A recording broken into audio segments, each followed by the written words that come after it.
Mitch, yes. Tell us about this story that you told me the other night. We were filing papers in an office in Santa Monica for a guy named Jimmy Tavis, who was a part of a hair band called the Lost Boys. And he was like, after he was in this hair band, he turned into be a bodybuilder. And during one of his bodybuilding stints, he hurt his back. After that, he got addicted to Oxycontin, and that's when we were working for him in the office. And he was a big guy, and he talked just like this. He's like, "You guys, what are you doing? Mitch, put the paper down. Just set it down. You're doing it wrong." And he chewed, and every time he spoke, he spit all of his chew all over everywhere. So he got addicted to Oxycontin, and he kept falling asleep at the desk that he was working at. And he'd like wake up in the middle of the thing, and he'd be like, and then like get up and like walk out of the room, and we'd be like, "Oh my gosh, Jimmy, what's the matter?" So to keep him from falling asleep, he started doing cocaine. So he lost all of his money to drugs, and his wife left him and took the dog. Oh. And he's like, he needed to take a leave of absence, but he owed us like $1,200. And he promised that I promise I'll get the money back to you guys. Just give me some time to do it. I'll do it for you guys, I promise. The conversion of band bucks to US dollars, that's 70,000 American. Yes. That was so true. It's so true. We're like, "Okay, Jimmy, we'll give you some time." We went and worked. We did some other odd jobs and stuff like that. And I think a couple weeks went by, maybe a month, and then we didn't hear from Jimmy, and we're like, "Okay, we need to find where he's at or whatever." So we took another gentleman with us. Me and Dean actually went to his apartment, and Jimmy, bless his heart, he was sick from too many drugs, and there was vomit all over the apartment, and there was actually bullet shells all over the carpet, and he had a gun in his hand, and he's like, "Oh, come on in, you guys, come on in." He was all messed up or whatever, and he pulled out this gun, and Daryl, the guy that we had brought with us, we didn't know had a gun on him as well. And he pulls out this gun, and he's like, "Jimmy, no guns." And I'm like, "No guns? Why do you guys have guns?" And Jimmy's like, "Oh, you guys, it's not even loaded." And he puts it up to his head, and he's got the 357, he's clicking it. Like this. And we're like, "Oh my God, this guy is psycho." So, long story short, this happened, and he told us Andrea left him, took the dog, blah, blah, blah, blah, blah. He says, "I promise I get the money to you guys. I promise I'll get the money to you. Give me a week," or something like that. Well, a couple of weeks went by, and we were in a lot of trouble financially. And there was a point in time when Jimmy had shared with me this large, large suitcase full of all of his memories. He had like pictures and letters. He used to date Lita Ford, and he had like letters that she had written. That's high living. Yeah. Oh yeah. He was at the top. And didn't he have a letter from Sharon Osbourne? Yes, he did have a letter from Sharon. When he was happening, Sharon Osbourne said, "You are going to be great," and she signed it, right? Yes. Yeah. And he had like pictures of him and the Lost Boys, and it was like a full thing. And I remember he was like, "You gotta see this stuff. This is me when I was your age." And so and look at you now. And look at me now. Meet him. Boy, I could be like you. Yeah. So he didn't. Incredibly sad. It sounds very sad when he's telling you that. You're like, "Oh." No. Well, you were saying, "No, that's great," but in your heart, you're like, "Oh." Yeah. But I could tell that Jimmy, he loved this suitcase. So I wasn't even thinking about the suitcase at the time, but we were in trouble. So I said, "Guys, I gotta go. I gotta leave." Oh yeah. And the guys are like, they knew. Okay, and they saw the look in my eye. They're like, "I don't know what he's gonna do." There's that look. Yeah. So trouble. I drove to Santa Monica, and I was like, "Guys, I need the car. I'm going right now." Oh boy. They're like, "Okay, here's the keys." So I drove down to Santa Monica, and I went to the office, and it's locked up, and so I kicked in the door.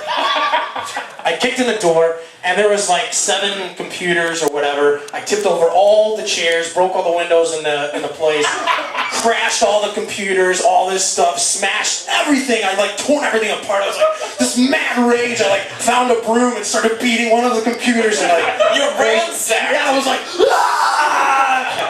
And then as I'm leaving, I turn and I see this suitcase. Jimmy's most prized possession. I'm taking that. So I took it. and I had it for a couple of years, 2 years. And at parties, we would show people like, this is our old boss, Jimmy Tavis, and we'd all go through it and stuff like that. And one day I'm sitting around. Is it okay if I progress with the story this way? Yeah, you're fine. I'm sitting around, and I think I was looking at some of my old photos, which I love. I hang on to all my journals and all my letters and all my photos, and I'm like, God, I love these things. And I was like, these things are so special to me. They're so precious to my heart and everything. I look over at Jimmy's suitcase, and I'm like, man. No doubt covered in number 1, 2, and 3. Yeah.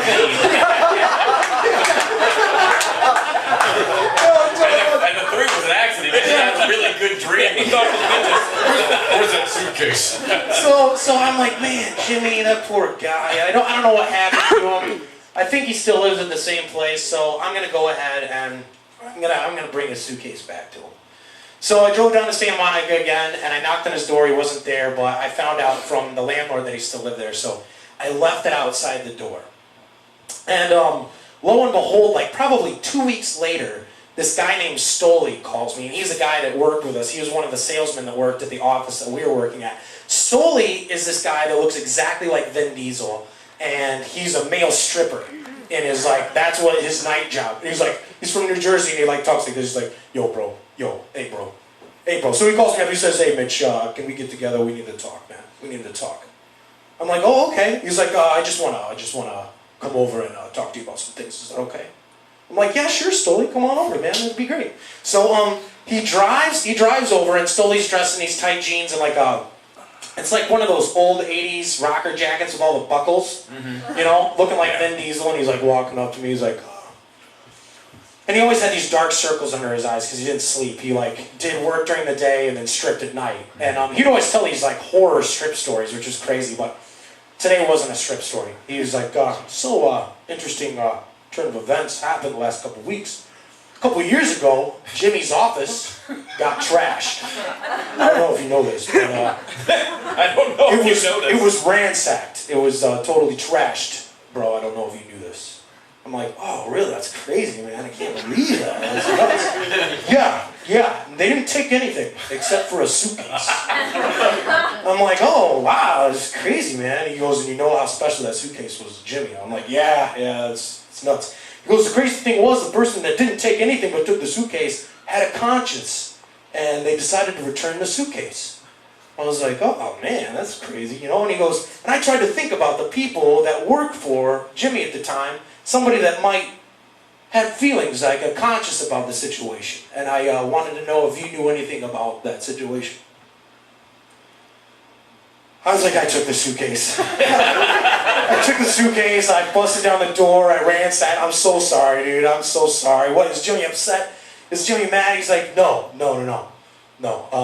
He actually wanted me to give you this. And he pulls out $1,200, an endless supply of money, and he hands it to me. And I'm like, he's like, there you go. I was going to ask you about this, and if you didn't tell me the truth because I knew it was you, I was just going to walk away and not give you the money and keep it for myself.